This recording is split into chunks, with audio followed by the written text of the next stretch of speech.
학이 죽을 때 매우 고혹적인 소리를 외치면서 노래를 부르면서 학은 죽는다고 합니다. 늘 그렇게 그런 소리를 학이 내는 것이 아니라 마지막 죽기 직전에 내는 소리라서 이 전문가들은 그 학이 내는 마지막 그 울음소리는 그의 평생을 다 살아온 그의 삶의 흔적이 묻어있는 소리이기에 그 소리는 고혹적이고 그 소리를 듣는 사람들은 몸에 전율을 느낀다고 합니다. 우리가 어머니의 마지막 돌아가시는 모습, 그분의 유언이 오랫동안 떠나지 않는 이유는 그분의 그 유언은 그분의 평생의 삶에 그런 흔적이 묻어있기 때문입니다. 은퇴식에 참석을 해보면 은퇴자들의 마지막 말씀이 매우 감동적입니다. 그 한마디가 너무나 가슴에 저미는데 그것은 그날 그분이 멋진 말을 했기 때문 아니라 그 세월의 무게가 그 한마디 속에 다 묻어있기 때문입니다. 아프리카 선교사 리빙스턴이 죽을 때 그의 유해가 웨스트민스터에 안장이 됐는데 아프리카 토인들이 그를 보낼 수 없다 하여 그의 심장은 아프리카에 주고 유해는 영국으로 왔다고 합니다. 그래서 그의 심장은 아프리카 중부에 묻히게 되죠. 그가 죽을 때 많은 사람들이, 그 많은 아프리카인들이, 흑인들이 그를 그렇게 사랑했던 이유는 그의 삶이 그 아프리카인들을 그렇게 사랑했기 때문입니다. 우리 모두는 지금 하나님 나라의 사역자로 부름을 받은 분들입니다. 이것은 교회 안에서 중직자가 되었든지 어떤 일을 섬기는 봉사자로 섬기든지 우리 모든 성도는 하나님 나라의 사역자요, 부르심을 받은 사람들입니다. 그래서 우리 모두는 그냥 흘러가는 대로 사는 사람이 아니라 하나님이 우리를 불러주셔서 쓰임받고 있는 사람들입니다. 이것을 소명자라고 합니다. 우리는 그냥 흘러가는 대로 살아가는 그런 사람이 아니라 분명한 주님의 부르심을 입은 소명자임을 우리 모두는 깨달아야 합니다. 아름다운 삶을 사셨던 분들, 학처럼 마지막 우리에게 큰 감동을 주고 가시는 분들의 공통점은 평소 되는 대로 인생을 사시는 분이 아니라 분명한 소명의식을 가지고 하나님께서 나를 이렇게 불러주셨구나, 이런 분명한 소명의식을 가지고 사시는 분들입니다. 저도 중간중간에 그런 생각을 합니다. 나의 사역의 마지막 모습은 어떤 모습이어야 하나? 어떤 모습일까? 우리도 다 그날을 준비해야 됩니다. 우리 모두는 어느 날 은퇴하는 날이 와요. 안 올 것 같은데 다 오셨다 그래요. 나의 은퇴의 모습은 아름다울 것인가? 눈물이 있을 것인가? 아니면 후회로 남을 것인가? 그리고 얼마 후에 우리는 또 죽는 날이 와요. 우리 모두는 그런 분들을 이미 많이 보냈습니다. 나도 곧 그 날이 오는데 내 인생의 마지막 날이 후회로 남을 것인가? 감사로 남을 것인가? 그것은 그날 결정되는 게 아니라 멋진 한두 마디 말로 되는 게 아니라 우리의 날마다의 삶이 소명의식을 깨닫고 날마다 그와 같은 삶의 축적을 통하여 그 마지막이 아름다울 수 있는 것이겠죠. 그래서 우리는 그런 소명의식에 붙들려서 살아야 합니다. 이사야서를 우리가 읽으면서 이사야서는 포로된 이스라엘 백성들, 절망이 가득 찬 절망 덩어리였던 그들이 이게 소망의 사람으로 바뀌는 얘기가 나옵니다. 포로된 이스라엘 백성들이 이제 고국으로 돌아가 영광스러운 하나님의 교회가 되어서 쓰임받는 얘기가 나옵니다. 그런데 이렇게 되기 위해서 매우 중요한 한 분이 등장하시는데 그게 여호와의 종입니다. 처음에는 그 여호와의 종이 고레스 왕인 줄 알았습니다. 그래서 고레스 얘기가 좀 나와요. 이사야 45장에 많이 나옵니다. 그러다가 이 45장의 40장의 후반부 48장 49장에 가면은 그 다음부터 고레스 이름이 전혀 나오지 않습니다. 이 여호와의 종은 그래서 BC 540년경에 페르시아의 왕일 뿐 아니라 왕만이 아니라 진짜는 누구냐?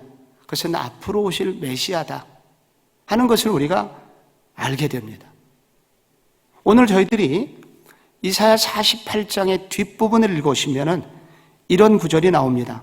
바벨론에서 나와서 갈대아인을 피하고 즐거운 소리로 소리를 지르는, 아주 기쁜 포로됨에서 자유되어 갖고 완전한 자유를 얻은 분들의 그런 찬양이 나옵니다. 그리고 49장을 지나가지고 22절에 내가 문나라 백성들을 향하여 나의 손을 들고 나의 깃발을 높이 들 거다. 승리의 깃발을 드는 모습이 나옵니다. 이 사이에 바로 완전한 회복과 완전한 회복 이 사이에 굵은 덩어리가 하나 나오는데 그분이 바로 여호와의 종입니다. 그래서 오늘 이 이사야 49장은 바로 종의 노래 두 번째가 나와요. 앞에 42장에도 종의 노래 1이 나왔는데 이 종의 노래 2 두 개가 나옵니다. 뒤에 5라고 되어 있는데 그건 미스고 총 4개의 종의 노래가 이사야서에 나오는데 오늘은 두 번째입니다. 그런데 이 두 번째 이 종의 노래를 통해서는 그 여호와의 종이 그렇게 많은 사람들에게 소망을 주는 위로자요, 회복자요, 이렇게 놀랍게 쓰임을 받은 이유가 뭐냐? 그 종의 사명에 대해서 이 부분은 나오고 있습니다.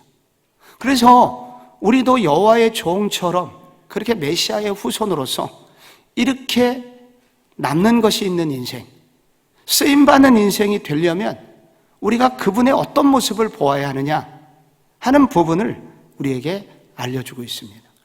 우리 모두도 이렇게 존귀하게 누군가에게 노래를 부르게, 잃어버렸던 노래를 회복시켜주는 낙담자가 예배자가 되고 그들이 하나님 나라의 놀라운 하나님의 사람으로 쓰임받게 하는 버려졌던 사람들, 잊혀졌던 사람들이 다시 하나님의 기억하심이 되어서 그리고 그것을 그도 알아서 놀랍게 하나님께 쓰임받도록 만드는 그 놀라운 여호와의 종, 여호와의 종의 후손으로 사는 그 사람은 오늘날 누구냐 하는 것을 이 부분이 알려주고 49장, 50장, 51장, 52장, 53장까지 집중적으로 이 부분의 주제를 다루고 있습니다. 그런데 이 부분을 우선 읽어보면은 이렇게 누군가를 완전히 죽은 사람을 완전히 회복시키는 이 놀라운 회복자 여호와의 종의 후손, 여호와의 종은 누구며 그 후손은 누구냐 할 때 가장 먼저 1절이 나옵니다. 1절. 여러분 1절이 뭐라고 되어 있습니까? 섬들아 내게 들으라. 먼 곳 백성에서 귀를 기울이라. 여호와께서 태에서부터 나를 부르셨고 내 어머니의 복중에서부터 내 이름을 기억하셨다. 여기요, 그 여호와의 종, 그분은 앞으로 오실 메시아인데 어떻게 생각했냐면, 어떻게 자신을 알고 있냐면 태에서부터 내가 부름을 받았고 내 어머니의 복중에서부터 내 이름을 기억하셨다 라는 사실을 알고 있었습니다. 이 단어가 5절에도 반복이 돼요. 5절에도. 그래서 똑같은 모태에서 그는 태에서부터 나를 그의 종으로 지으신 이시여 라고 하나님을 그렇게 부르고 있습니다. 여러분 한번 생각해 보십시오. 이런 분, 이런 사실을 고백하고 있는 여호와의 종의 얼굴이 어떤 얼굴일까요? 나는 어머니께서 나를 지으실 때부터 나는 부름을 받았고 하나님이 나를 꼭 써주신다고, 하나님의 종으로 나를 써준다고 나는 부름을 받은 사람이야. 이렇게 자기 자신을 인식하는 사람의 얼굴은 어떤 얼굴일까요? 당당한 얼굴입니다. 자신감이 넘치는 얼굴입니다. 심리학자들은요, 요즘 나이 들어서 나타나는 우울증에 걸린 사람들의 원인을 많은 경우에 어린 시절에 사랑받지 못한 어떤 사건들과 관계들 때문이라고 그렇게 공통적으로 심리학자들이 얘기를 합니다. 실제로 제가 예전에 섬겼던 어떤 분들, 어느 권사님이신데 어떤 일을 하다가 명단에 이름이 빠졌어요. 그래서 죄송하다고 그랬는데 그거를 가지고 석 달 내내 교회를 어지럽게 했던 분이 있습니다. 근데 그 일뿐만 아니라 그분을 뭘 좀 빼면은, 조금 서운하면은 난리를 피우시는 분이 있어요. 근데 이제 이분이 나중에 많이 달라지셔가지고 이런 얘기를 제 옆에 있는 목사님에게 해준 얘기를 제가 들었습니다. 그분이 어느 날 이제 기도 중에 한 가지를 깨달으셨나 봐요. 상담도 했고 여러 가지 과정을 거치신 후에 그분이 어느 날 기도하다가 이렇게 깨달으신 게 있는데, 그분이 딸이 많은 집안에 5째쯤 태어나셨나 봐요. 그래서 아버지가 태어나자마자 아랫목, 냉골 쪽으로 그 딸을 밀어냈답니다. 그것이 그의 그 무의식 속에 남아있었고, 내가 어렸을 때부터 그렇게 버림을 받았구나. 이것이 자기는 안 그러려고 그랬는데 겉은 멀쩡해갖고 너무 멋지게 생기셨고 집도 부자인데 그분이 결정적인 무슨 문제에 서운한 일만 생기면 그냥 난리를 치는 거예요. 그런데 그것이 과거에 자기의 사랑받지 못함에서 나오는 것이었다는 것을 그분이 깨닫게 되었습니다. 우리가 종종 이해할 수 없는 행동을 하는 것은 바로 우리가 어린 시절에 사랑받지 못함으로부터, 그런 어떤 나쁜 기억들로부터, 그런 혹은 트라우마로부터 다 나오는 것이라는 거예요. 많은 일리가 있다고 생각합니다. 아무리 이뻐도요, 자신감이 없는 분들이 있습니다. 되게 모든 것을 다 갖춘 것 같은데도 되게 자신감이 없는 사람이 있습니다.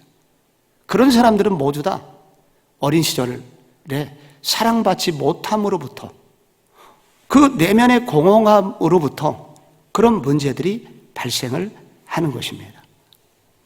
그런데 여러분, 오늘 여기 여호와의 종은 나는 모태에서부터 하나님의 부르심을 받았다, 하나님이 나를 써주신다고 그렇게 말씀하셨다 라는 이야기를 고백하는 여호와의 종, 여러분, 그분은 이런 어둠이 없습니다. 자기 자신에 대한 자존감으로 가득 차 있어요. 그래서 이 여호와의 종의 특징은 자기를 사랑하는 사람입니다. 자기 자신을 아껴요. 내가 소중한 사람이라는 것을 알아요. 나는 버리운 자가 아니고 나는 존귀한 사람이고, 왜냐하면 하나님이 나를 기억하셨고 하나님이 나를 써주시는 사람이기 때문에 나는 존귀한 사람이야 라고 자기 자신을 인식합니다. 여러분, 건강한 사람은 누구냐면 균형이 있는 사람입니다. 건강한 사람은 한쪽만 건강하지 않아요. 균형이 있어요. 하나님의 사랑을 받습니다. 근데 동시에 사람들의 사랑을 받습니다. 하나님의 무척 사랑을 받은 그 결과로 사람들을 또 사랑할 줄 알아요. 사랑할 줄 아는 사람은 자기를 사랑하기 때문에 다른 사람도 그렇게 소중하게 여겨주는 것이기 때문입니다. 이런 사람의 특징은 속으로는 매우 당당한데 겉으로는 온유합니다. 교만하질 않아요. 이런 사람들은. 자존감이 강한 사람은 나를 귀하게 여기기 때문에 다른 사람도 귀한 줄 알기 때문에 교만하지 않습니다. 부끄러움, 조금 약한 것 같아도 금방 털고 일어납니다. 이거 있을 수 있는 일이야. 그러면서 자신을 부끄럽게 여기지 않습니다. 제가 주일학교에서도 아이들을 보면은 애들을 가르쳐 보면 그래요. 청년들도 그래요. 제일 멋진 애는 뭐냐면은 당당한데 겸손해요. 저는 그런 아이들이 제일 부럽고, 우리의 자녀들을 저렇게 키워야 되겠구나. 옛날에도 그렇게 생각했습니다. 굉장히 당당해요. 근데 겸손해요. 오만함이 느껴지지 않아요. 이것이 바로 사랑받은 사람의 모습입니다. 메시아가 그랬습니다. 그래서 우리도 하나님의 종으로 쓰임을 받으려면 자신을 사랑해야 됩니다. 저는 목회자로서 여러 교회, 정말로 제가 볼 때 꿀리는 게 하나도 없는 목사님들이 종종 목회를 실패하는 분들, 또 그 교회가 가슴 아픔을 당하는 것도 제가 봤습니다. 근데 그런 분들 중에서 제 목회자에게라 부끄럽지만 되게 열등감이 많아요. 자기 자신을 사랑하지 않아요. 그래서 결국은 그게 교인들에게 결국 상처가 되더라고요. 그래서 저 자신도 나를 사랑해야 되는구나. 내가 존귀한 사람이구나. 이것을 깨닫게 해달라고 저도 기도를 많이 하고 있는 사람입니다. 여러분, 바울이 얼마나 까칠하고 얼마나 상처를 주는 사람이었습니까? 근데 나중에 바울이, 옛날에 그랬던 바울이 얼마나 온유하고 부드러운 사람이 되었나요? 근데 그가 그런 사람이 된 이유가 뭐냐면 로마서 5장 5절에 나옵니다. 거기 이런 구절이 참 가슴에 와닿아요. 소망이 우리를 부끄럽게 아니하면 우리에게 주신 성령으로 말미암아 하나님의 사랑이 우리 마음에 부은 바 됨이니, 그는 어느 날 하나님의 사랑이 그에 부어진 거예요. 조금 사랑을 받은 게 아니라 정말로 폭포처럼 넘치는 사랑을 받은 거예요. 그 사랑이 부어진 것입니다. 그래서 그는 하나님을 격하게 만나고 그 사랑으로 채워지고, 그리고 어느 날 이분이 어떤 고백을 하냐면, 에베소서에 보면 창세전에 내가 하나님의 택하심을 받은 자로구나. 그래서 바울의 예정론이 거기서 나오는 거예요. 예정론은 당신이 미래에 어떻게 될 거다, 이것을 성경은 얘기한 적이 없어요. 당신 구원 받을 거다, 안 받을 거다. 성경의 모든 예정론은 이렇게 구원을 이미 받은 사람이 받아보니까, 기도하다 보니까 하나님의 이 나를 향한 구원은 언제부터 시작되었지? 이게 오래전부터 시작된 거구나. 그래서 예정론이 나오는 것입니다. 주님께서 우리에게 대계명, 새 계명을 주셨죠. 새 계명을 너희에게 주느니 너희는 내 이웃을 내 몸과 같이 사랑하라. 내 이웃을 내 몸과 같이 사랑하라의 이 잘 읽어보시면, 이웃을 사랑하려면 먼저 너를 사랑하라는 말입니다. 내 몸 같이니까, 내 몸과 같이 네가 내 몸을 아끼듯이 사랑하는 듯이 내가 이웃을 사랑해라 라고 말씀하신 것입니다. 뮤크너라는 신학자가 있어요.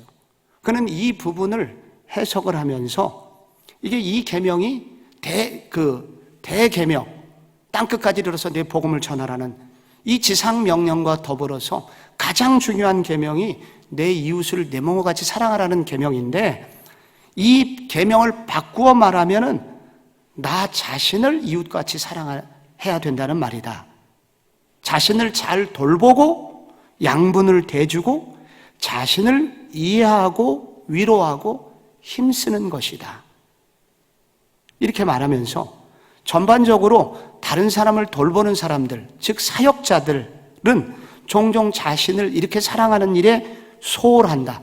그러다 보니까 자신이 돌보려는 사람들처럼 힘이 빠지고 무력해져서 더 이상 아무 쓸모없이 될 때가 많다.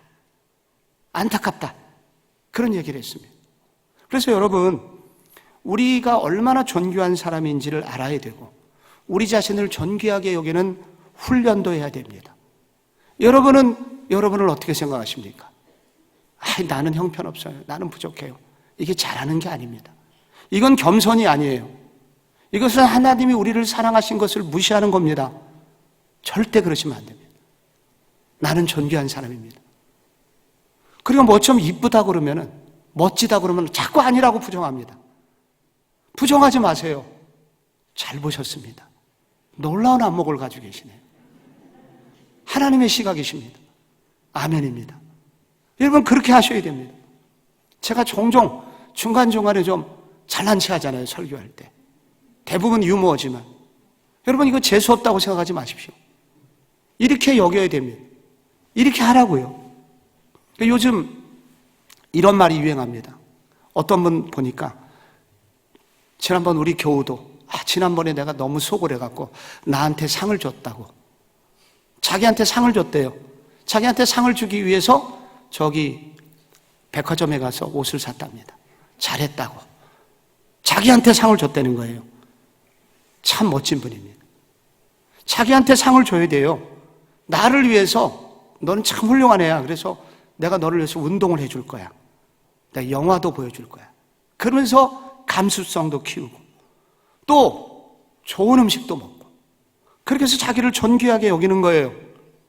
그런데 그리스도는 정말 중요한 거 나의 영혼이 제일 중요하기 때문에 나의 영혼을 위하여 하나님께 나아가야 돼. 그러면서 자기 자신을 가꾸는 분. 이분들이 정말 하나님의 종이고 건강한 종이고 그리고 교회는 이런 종이 필요합니다. 내 이웃을 내 몸과 같이 사랑하라.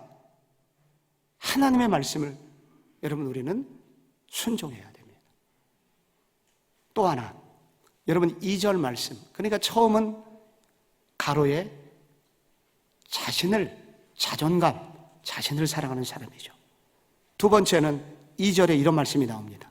내 입을 날카로운 칼같이 만드시고 나를 그의 손 그늘에 숨기시며 나를 갈고 닦은 화살로 만드사 그의 화살통에 감추시고 내 입을 칼같이 만드셨다는 문장과 나를 갈고 닦은 화살로 만드셔갖고 화살통에 감추셨다는 여기 칼이 나오고 화살이 나옵니다. 내 입을 칼로 만드셨다. 무슨 뜻일까요? 무당을 만들겠다는 얘기일까요? 입에 막 칼을 물고서 한다는 얘기일까요? 여러분 이게 무슨 뜻이겠습니까? 날카로운 칼을 만드시겠다는 것은 내 입에 말씀을 주시겠다는 것입니다. 나로 하여금 하나님께서 내 입에 말씀을 할 말을 채워주심으로써 그 말씀이 선포될 때 때로는 칼이 되어서 마귀의 괴계를 물리치고 때로는 수술용 칼이 되어서 죽을 사람도 살리는 그 말씀의 사람이 되게 하시겠다는 것입니다. 그 칼이 다시 한번 반복되어 화살로 만들겠다. 날카로운 화살로 만들겠다. 에베소서 6장 우리가 알고 있는 대로 영적 전쟁에 관한 전신갑주 얘기를 하면서 믿음의 방패, 의의 흉배 뭐 여러 가지 얘기를 하면서 유일한 공격용 무기 하나가 나오죠. 무엇입니까? 말씀의 검을 가지라. 성령의 검, 말씀의 검. 유일한 공격용 무기는 말씀이에요. 말씀만 공격할 수 있어요. 그래서 이 말씀은 사단의 괴계를 능히 물리칠 수 있다고 바울은 말했습니다. 히브리서 4장은 우리가 너무 잘 알고 있는 말씀이죠. 하나님의 말씀은 살아있고 운동력이 있어. 좌우의 날선 어떤 것보다도 예리하여 혼과 영과 및 관절과 골수를 찔러 쪼개기까지 하며 또 마음의 생각과 뜻을 판단하나니. 이 하나님의 말씀은 이렇게 놀라운 말씀이죠. 내 입을 말씀 그리고 활같이 그런 활 같은 말씀을 주시겠다고 했어요. 근데 이 구절을 잘 읽어보시면 칼과 활 사이에 뭐가 나오고 있습니다. 한 중요한 단어가 나오고 있습니다. 무엇인가요? 나를 그의 손 그늘에 숨기시고. 앞에 칼이 나오고 그 뒤에 활이 나오는데 칼과 활 사이에 나를 그의 손 그늘에 숨기시겠다고 나옵니다. 손 그늘에 숨기겠다는 뜻이 무엇입니까? 하나님의 큰 손이 그 손에는 깊은 그늘이 있어요. 그 그늘 속에 나를 숨기시겠다. 안 보이게 하겠다. 감추겠다. 그런 뜻이 있습니다. 이것은 바로 은닉의 시간을 말합니다. 숨기는 시간을 말하는 거예요. 이런 강력한 말씀, 칼 같은 말씀, 그리고 한 방의 마귀의 괴계를 물리치는 날카로운 칼 같은 말씀이 나오려면 겉으로 드러나지 않는 비밀스러운 시간이 꼭 있어야 된다는 겁니다.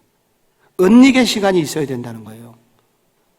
그리스도를 보면은 그리스도께서 말씀하신 그 말씀은 산상설교라든지 비유라든지 이런 말씀이, 설교 말씀이 끝날 때 여러분 복음서를 잘 읽어보면 그의 말씀은 권위가 있는데 바리새인과 서기관의 말과 같지 아니하더라. 그런 구절이 자주 나오죠. 근데 그분의 이 놀라운 메시아의 말씀은 30이 전에는 나오지 않았습니다. 그러니까 이 메시아가 이 땅에서 30년을 숨겨준 은닉의 시간을 통해서 그분에게도 이렇게 축적이 되어 있던 거예요. 그 말씀을 갈고 닦고 화살을 갈고 해서 날카롭게 그의 말씀이 다듬어져 있어서 그 말씀의 검을 뽑을 때, 그 말씀의 검을 뽑을 때 마귀를 일순간 제압할 수 있게 됐다는 것입니다. 여러분, 씨 뿌리는 비유를 보면은 두 번째 씨가 떨어질 때 얇은 돌밭이라 흙이 얇은 곳에 떨어져서 그 해가 뜨면 기운에 결국은 상하여 죽고 만다는 두 번째 씨의 슬픈 운명이 나오죠. 씨가 떨어지긴 떨어지는데 이 씨가 왜 자라지 못합니까? 흙이 얇아요. 그래서 이 흙을 덮지 못해요. 씨를 덮지 못해요. 그래서 이 씨가 결국은 열매를 맺으려면 일정 기간의 어둠의 시간이 필요한 것입니다. 그 어둠 속에서 그는 수분을 빨아들이고 양분을 빨아들이고 그리고 그러면서 자신의 몸을 깨뜨리고 그렇게 해서 거기서 순이라는 것이 돋는 것입니다. 이 은닉의 시간이 있어야 된다는 거예요. 제가 엊그제 한때 연예인 교회를 섬겼던 하용조 목사님이 어느 날 갑자기 몸이 움직이지 않고 모든 의욕을 잃어버리셔갖고 탈진에 걸리셨다고 그랬죠. 그분이 그 이후에 영국으로 가십니다. 영국에 가셔가지고 그때 여러 선배들의 조언 때문에 가셨다고 그래요. 근데 이분이 영국 가셔가지고 3개월 동안은 잠만 주무셨다고 합니다. 3개월 내내 잠을 주무시고 그리고 영국의 성경 강해 학교들을 그 목사님께서 들어가셔가지고 공부를 하시고 그리고 영국의 여러 유수한 교회들을 방문하시는 기간을 갖습니다. 그러면서 그분의 그 잊혀진 한국 사람들에게 잊혀진 시간이 그에게 있었어요. 그런데 어느 날 나타나셔서 세운 교회가 바로 오늘날의 오늘의 교회가 된 것입니다. 우리도 그렇습니다. 우리가 갑자기 이렇게 하나님의 사람으로 쓰임을 받는 것은 이렇게 은닉의 시간이 있어야 된다는 겁니다. 비밀스러운 시간이 있는 사람이 쓰임을 받는 거지 계속 드러나 있는 시간을 가지면 안 된다는 거예요. 이것이요, 바로 원래는 내일 하려고 그랬는데 이사야 50장에도 종의 노래 3번째가 나옵니다. 여기 기가 막힌 말씀들이 많이 나오는데 여기 50장 4절에 이런 말씀 나와요. 주 여호와께서 학자들의 혀를 내게 주사 나로 권고한 자를 말로 어떻게 도와줄 줄을 알게 하시고 아침마다 깨우치시되 나의 귀를 깨우치사 학자들 같이 알아듣게 하시도다. 여기 누군가를 살리는 놀라운 하나님의 종이 나옵니다. 그분의 얘기 한마디만 들어도 살아나요. 그런데 이분이 어떻게 이 말씀을 받았냐면은 아침마다 깨우치시다. 아침마다 깨우쳐 주시는 들을 귀가 있었다는 거예요. 먼저 하나님의 음성을 듣고자 했기 때문에 그는 이렇게 말씀이 채워졌고 그 말씀의 묵상의 결과 다른 사람을 세우는 놀라운 역할을 감당하게 되었다는 것입니다. 여러분, 이것이 순장 사역입니다. 이것이 주일학교 교사의 사역입니다. 이것이 교회에서 일하는 일꾼의 모습이고 전도자의 삶입니다. 나에게 은닉의 시간이 있어야 내가 고요히 어둠 속에서 하나님과 대면하는 시간이 있고 그리고 하나님의 말씀을 깊이 들여다볼 수 있는 시간이 있어야 결국은 이렇게 하나님의 여호와의 종으로 우리 모두 쓰임을 받을 수 있다라는 것입니다. 마지막으로 여러분 4절 말씀에 이런 말씀이 나옵니다. 그러나 나는 말하기를 내가 헛되이 수고하였으며 무익하게 공연히 내 힘을 다하였다 하였도다.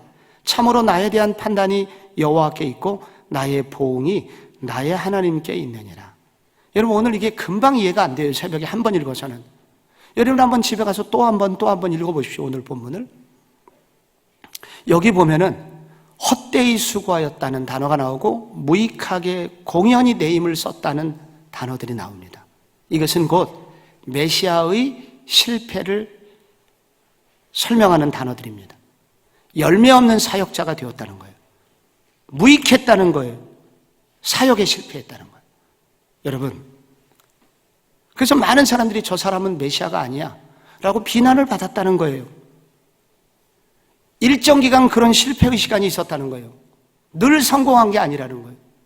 그런데 이 메시아가 어떻게 여호와의 종이 일어나게 되냐면은 그 뒷부분, 참으로 나에 대한 판단이 여호와께 있고 나의 보응이, 상급이 바로 하나님께 있느니라. 사람들의 판단과 세상 사람들의 가치관으로서는 전혀 이해할 수 없는 특별한 하나님의 사랑이 그에게 있었다는 거예요. 그는 사람을 위해서 일하는 사람이 아니라 하나님을 위해서 일했기 때문에 세상적으로는 실패한 것처럼 보여도 하나님께는 성공한 사람이 되었다는 거예요. 성경을 읽으면서 정말 이해할 수 없는 일 중에 하나. 예수님이 누굽니까? 하나님의 아들이신데, 하나님 그 자체인데, 놀랍게 이 땅에 오셔서 그분이 제자들을 키웠는데, 그것도 12명밖에 안 키웠어요. 그 12명 중에 누가 있었습니까? 가룟 유다가 있었잖아요. 예수님도 사역에 실패했어요. 결국은 십자가 앞에서 모두 다 도망갔습니다. 여러분, 그분은 실패할 수 없는 분인데 실패하셨습니다. 왜 실패하셨을까요? 여러분, 우리 겉으로 사람들의 시각으로 보이지 않는 것이 나중에 이제 하나님께서 성령께서 음성을 주셔서 여러 이제 하나님의 사람들이 성경을 썼죠. 그 이유 중에 한 가지가 히브리서에 나와요. 히브리서 2장 18절. 그가 시험을 받아 고난을 당하셨은즉 시험 받는 자들을 능히 도우실 수 있느니라. 그분의 실패는 겉으로 실패처럼 보였는데 그분이 실패하신 것은 인간이 되셨기 때문에. 왜 인간이 되셨는가? 그것은 우리 시험받는 모든 사람을 돕기 위해서. 그렇게 그도 일부러 실패를 겪으셨다는 거예요. 히브리서 4장은 계속해서 우리에게 있는 대제사장은 우리의 연약함을 모르시는 분이가 아니고 모든 일에 우리와 똑같이 시험을 받으셨지만은 죄는 없으신 분이라고.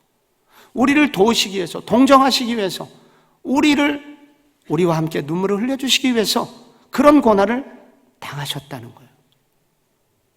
저는 이런 구절을 보면은 예수님께서 어렸을 때 분명 똑똑하셨지만은 저는 그러나 이분이 오늘날 우리처럼 학교 다니셨으면은 대학은 떨어졌을 거다. 그런 생각이 듭니다. 이분도 취업을 못해갖고 자영업을 했잖아요. 목수를 하셨다는 거죠. 근데 그 자영업이 그 당시에는 사회 저층이 하는 일이었습니다. 그래서 이런 일을 예수님은 이 실패와 고난의 삶을 사셨는데 그 이유는 바로 누군가를 위한 치유자 역할을 본인도 하셨고 그런 사람들을 세우시기 위함이었다는 것입니다. 제가 지난 월요일에 제 딸이 허리 수술을 받은 얘기를 했습니다. 근데 수술을 받고 집으로 와서도 이게 해결되지 않는 문제가 하나 있었는데 그것은 대변이 나오지 않는 것이었습니다. 근데 이제 걱정이 돼갖고 간호사한테 물어보니까 걱정하지 말라고. 다 나오는데 우리 병원에서 입원한 사람은 7일 만에 나오신 분도 있으니까 염려하지 말라고. 여러분 여기 수술을 받아보신 분은 알 거예요. 그게 얼마나 큰 문제인지. 근데 내 딸은 열흘 동안도 나오지 않았습니다. 그러니까 이것이 이것은 배가 아파오기 시작하고, 그리고 음식은 또 안 먹을 수 없고, 근데 뒤로 나오질 않는 거예요. 그리고 나중에는 이제 심리적인 불안으로, 난 정말 잘못되겠구나, 난 이래다 죽겠구나. 그래서 이게 암흑이 계속되는 거예요. 근데 별수를 써봐도 되지 않는 거예요. 제 별수의 마지막은 뭐냐면은, 여러분 저기 화장실에 들어갈 때 제가 화장실 문 앞에서 무릎을 꿇고 두 팔을 들고서 주여 삼창을 불렀습니다. 주여 똥이 나오게 하여 주옵소서. 와, 지금은 웃지만은 제가, 이건 매우 심각한 상황이었습니다. 사느냐 죽느냐의 문제더라고요. 그래서 마지막 열흘째 제가 제 신뢰할 만한 목사님 단톡방 한 30명 모여 있는 곳에, 내가 이런 상황인데 기도해 주고 좋은 방법 있으면 알려줘라. 그랬더니 많은 목사님들이 뭐 이것도 먹어봐라, 저것도 먹어봐라, 이 식품이 좋다, 저 언제 그런 아이디어를 줬는데 그 언제 사서 먹겠어요? 언제 배달해 갖고 언제 먹겠어요? 그런데 제가 사랑하는 더 사랑의 교회 엘 목사님이 계십니다. 그분이 나한테 전화를 했어요. 그러면서 동영상 지금 빨리 들어가 봐서 장 마사지하는 법 그거 쳐봐라. 장이 저도 그때 처음 알았어요. 네모나게 생겼더라고요. 거기를 마사지를 해주라는 거예요. 그걸 보고서. 그래서 제가 2시간, 3시간을 진짜 눕혀놓고 그 사각으로 된 장을 계속 주물렀습니다. 그걸 잊어먹고 이제 오후가 됐어요. 놀라운 일이 생겼습니다. 화장실에서 나오던 딸에게서 드디어 미소가 돌아오게 되었어요. 할렐루야였습니다. 그런데 저한테 그걸 알려주신 엘 목사님은 어떤 분이시냐면은, 이 대학 시절부터 폐병을 앓으셔가지고 오랫동안 고난을 겪으신 분이에요. 여러분, 우리 교회도 여러 번 오셨기 때문에 여러분도 아시는 분이에요. 그분은 특별히 장이 아파가지고, 장이 자꾸만 이 변이 굳어가지고 이렇게 자기도 고생을 해봤다는 거예요. 그래서 그 교회 권사님께서 은사 받으신 분이 계셔갖고 장을 마사지라는 걸 그분이 해주셨는데, 이 변들이 굳으니까 장이 얼마나 딱딱해요. 그래서 그걸 누를 때마다 너무 살을 찌르는 것 같은, 칼로 찌르는 것 같은 아픔이 있지만은, 그렇게 며칠 지나면은 자기가 편안해지더라. 결국은 이렇게 대장으로 이렇게 고통을 당하신 환자계의 대부께서 제 문제를 해결해 주신 거예요. 그분이 해결을 해 주더라고요. 사랑하는 성도 여러분, 앞으로 여러분 수술 받고 똥이나 오줌이 안 나오거든 연락 주시기 바랍니다. 제가 격하게 여러분에게 공감하고 함께 눈물로 기도할 준비가 되어 있습니다. 저도 이 부분에 이제 상처 입은 치유자가 된 거예요. 웃지 않겠습니다. 진지하게 받아들이겠습니다. 똥 나오게 하여 주옵소서. 지금만 생각해도 웃지만, 그날을 생각하면서 추억이 됐지만은, 이것은 우리 모두 이런 고난을 당할 수 있구나. 하나님은 우리의 모든 실패들을 내버려 두시는 분이 아니라 이 실패와 아픔과 눈물을 반드시 가치 있게, 의미 있게 써주시는 분이다. 그런 것을 신뢰하며 나가는 그런 분들이 되어야 된다는 것입니다. 그 결과 어떻게 됐습니까? 오늘 마지막에요, 5절에 이런 말씀이 나옵니다. 이제 여호와께서 말씀하시나니 그는 태에서부터 나를 그의 종으로 지으신 이시요 야곱을 그에게로 돌아오게 하시는 이시니 이스라엘이 그에게로 모이는도다. 그러므로 내가 여호와 보시기에 영화롭게 되었으며 나의 하나님은 나의 힘이 되셨도다 하시고, 여러분 오늘 마지막 중요한 구절이 6절입니다. 한번 같이 읽으면서 마칠까 합니다. 시작.